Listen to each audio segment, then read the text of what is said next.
मध्य प्रदेश की छोटी अयोध्या कही जाने वाली भोजशाला को लेकर जारी हुए हैं जांच के आदेश। मध्य प्रदेश हाई कोर्ट की इंदौर बेंच ने ज्ञानव्यापी की तर्ज पर धार भोजशाला का सर्वे कराने को लेकर जारी कर दिए हैं आदेश।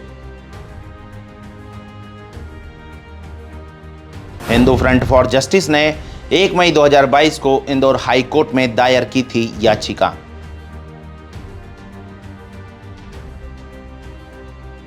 नमस्कार, मैं हूं गौरव बर्फा और आप देख रहे हैं मेरे साथ जनता का मत लाइव। जहां मध्य प्रदेश की छोटी अयोध्या के नाम से जानी जाने वाली भोजशाला को लेकर हाईकोर्ट इंदौर का फैसला आया है। इस फैसले के तहत अब भोजशाला का ज्ञानव्यापी के तर्ज पर सर्वे कराया जाएगा। जैसे ही सर्वे आदेश की जानकारी भोजशाला आंदोलन से जुड़े लोगों को लगी तो उनमें खुशी की लहर दौड़ गई। मांग हमने की थी कि माँ सरस्वती का मंदिर है और इसी लेकर हमने याचिका लगाई थी भोजशाला में हिंदू समाज को पूजा अर्चना का पूरा समय दिया जाए, क्योंकि हमारा मंदिर है और सर्वे करेंगे सामने दिखेगा।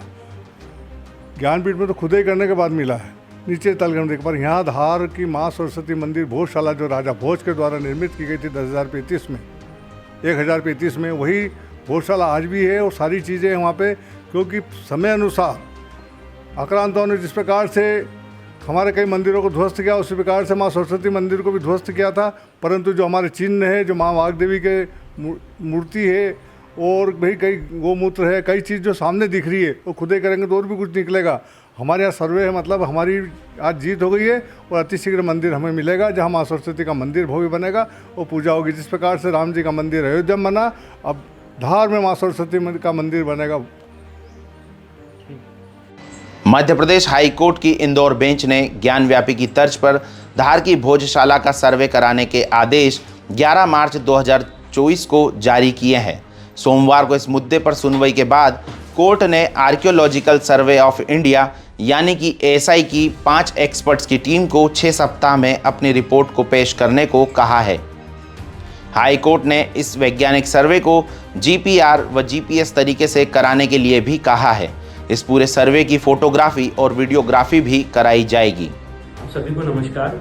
आज माननीय इंदौर हाई कोर्ट ने भोजशाला धार से संबंधित मामले में मेरे प्रार्थना पत्र को स्वीकार कर लिया है और कोर्ट ने एएसआई सर्वे का आदेश दे दिया है। इस एएसआई सर्वे में ग्राउंड पेनिट्रेटिंग डेटा के माध्यम से सर्वे होगा, एक्सकेवेशन होगा और फोटोग्राफी वीडियोग्राफी होगी दोनों पक्षों की मौजूदगी में।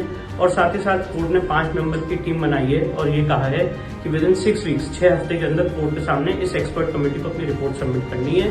और ये भोजशाला का धार्मिक स्वरूप तय करने के लिए एक बहुत बड़ा मील का पत्थर है। इसलिए मैं माननीय इंदौर हाईकोर्ट के इस ऑर्डर का वेलकम करता हूँ और हमारे एक आर्गुमेंट को माननीय न्यायालय मान। खंडपीठ इंदौर में लगाई गई याचिका के क्या थे बिंदु।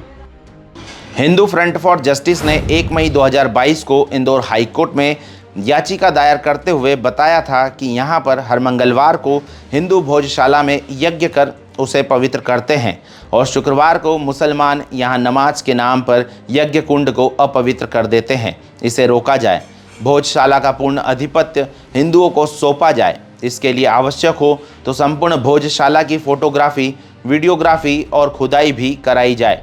हाई कोर्ट में इन बिंदुओं के आधार पर सर्वे की मांग को सोमवार को स्वीकार कर लिया गया है। मैम, आज धार में क्या हुआ?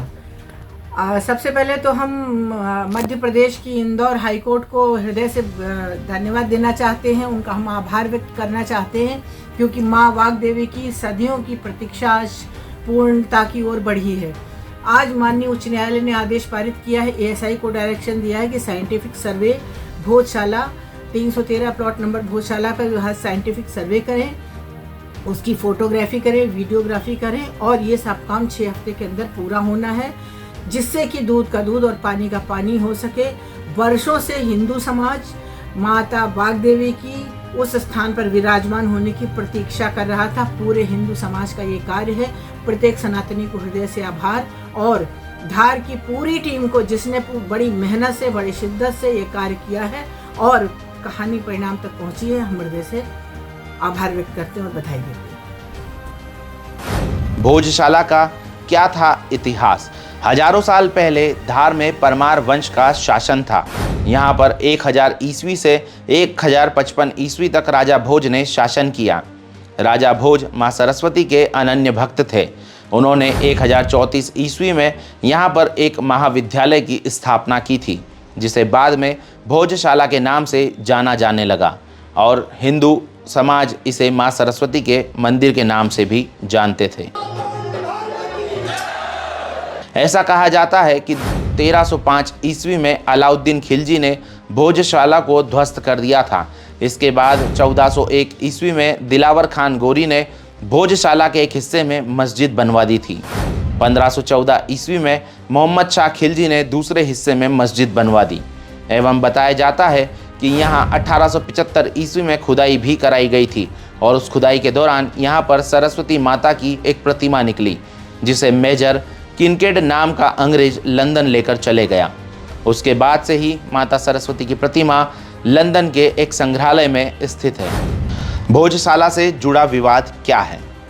जिला प्रशासन के द्वारा जारी की गई जानकारी के अनुसार भोजशाला राजा भोज के द्वारा बनाई गई थी और यह एक यूनिवर्सिटी भी थी जिसमें वाघ देवी की प्रतिमा स्थापित थी। मुस्लिम शासकों ने इसे मस्जिद में परिवर्तित कर दिया था, जिसके अवशेष प्रसिद्ध मौलाना कमालुद्दीन मस्जिद में देखे जा सकते हैं। यह भोजशाला के कैंपस में स्थित माँ वाघ देवी की प्रतिमा लंदन के म्यूजियम में रखी गई है। यहाँ पर विवाद की स्थिति कब कब बनी, मैं आपको बताता हूँ। जब साल 2006, 2012 और 2016 में शुक्रवार को वसंत पंचमी आई तो विवाद की स्थिति यहाँ पर गर्मा गई। वसंत पंचमी पर हिंदू पक्ष को पूजा, जबकि शुक्रवार होने से मुस्लिम पक्ष को यहाँ पर नमाज अदा करने की अनुमति थी। जब वसंत पंचमी शुक्रवार के दिन आती है तो यहाँ पर भारी पुलिस बल को तैनात किया जाता है ताकि किसी भी प्रकार का कोई विवाद यहाँ पर उत्पन्न न हो और जिला प्रशासन ऐसी स्थिति में समझाइश देकर दोनों पक्षों के बीच सामंजस्य स्थापित कर पूजा और नमाज अदा कराते हैं। अगली बार अब ऐसी स्थिति 2026 में बन सकती है।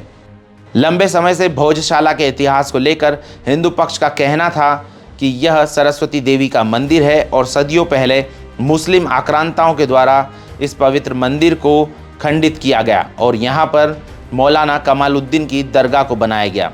भोजशाला में आज भी देवी देवताओं के चित्र व संस्कृत में श्लोक लिखे हुए हैं। अंग्रेज भोजशाला में लगी वाघ देवी की प्रतिमा को लेकर लंदन चले गए थे। याचिका में हिंदू पक्ष ने यह भी कहा था कि भोजशाला हिंदुओं का उपासना स्थल है एवं मुसलमान समाज के लोग नमाज के नाम पर भोजशाला के भीतर अवशेष मिटाने का काम कर रहे हैं। फिलहाल भोजशाला मामले को लेकर हाईकोर्ट इंदौर के आदेश से हिंदू पक्ष में खुशी का माहौल है, तो वहीं अब आने वाला वक्त ही बताएगा कि जांच रिपोर्ट में निकल कर क्या कुछ तथ्य एएसआई के सामने आते हैं। मध्यकाल में राजा भोज के द्वारा स्थापित माँ वाघ देवी का भव्य मंदिर जी हाँ वो गौरवशाली है।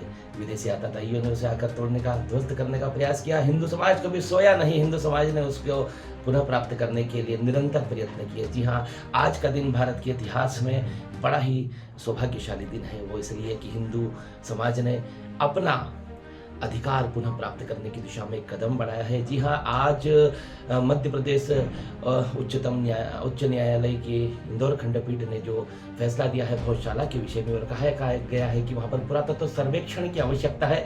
हमें तो बड़ी खुशी है, हिंदू समाज को मैं बधाई देना चाहता हूँ, इसलिए कि जब भी खुदाई होगी मंदिर मिलेंगे और जब मंदिर मिलेंगे तो हमारा भगवा ध्वज लहराएगा, भारत उठलाएगा। और जी हाँ, मुझे आज के समय में याद आती है वो पीढ़ियाँ जिन्होंने भोजशाला मुक्ति संघर्ष में अपने बलिदान दे दिए, अपने प्राणों की आहुति दी। और आज भी अनेकों लोग ऐसे हैं, कपिल भैया, कितने ही लोग ऐसे हैं जो नित्य ही जाकर के माँ भोजशाला में माँ वाघ देवी पुनः आए, इसके लिए प्रयत्न करते हैं। तो आज का दिन निश्चित रूप से हिंदू समाज के लिए गौरवशाली दिन है, वैभवशाली दिन है।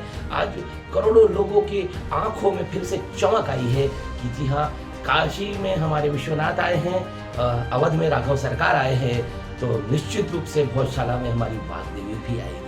तो जी हाँ, मैं बिल्कुल पढ़ने वाला हूँ उसे, धारा नगरी जिसका नाम असी धार के कारण धारा की विद्या को वाग देवी करके धारण काल के कपाल पर उत्कीर्ण जिसके भोज पर रहे साहित्य के आकाश का जो जानवर विमान नक्षत्र है सरस्वती कंठाभरण प्रसाद भोजशाला स्वयं सिद्ध है तक्षशिला के तुल्य ही वो ब्रह्मांड में प्रसिद्ध है जहाँ बैठकर भोज किया करते वाग देवी की आराधना अन्न का निवाला नहीं लेते कभी इतनी कठोर साधना तो चतुर्भुज धारिणी के साक्षात दर्शन पाते थे वो समिधा ग्रहण करने को हवन कुंड में अग्निदेव प्रकट हो जाते थे।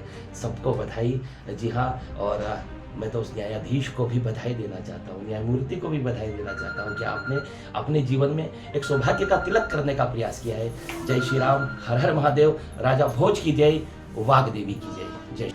तो यह खबर आपको कैसी लगी कमेंट बॉक्स में ज़रूर बताइए। और हाँ, यदि आप हमारे चैनल पर नए हैं तो प्लीज़ चैनल को सब्सक्राइब कीजिए एवं बेल आइकन दबाइए ताकि आपको आपके क्षेत्र की लेटेस्ट खबरें तुरंत मोबाइल पर उपलब्ध हो सके। धन्यवाद।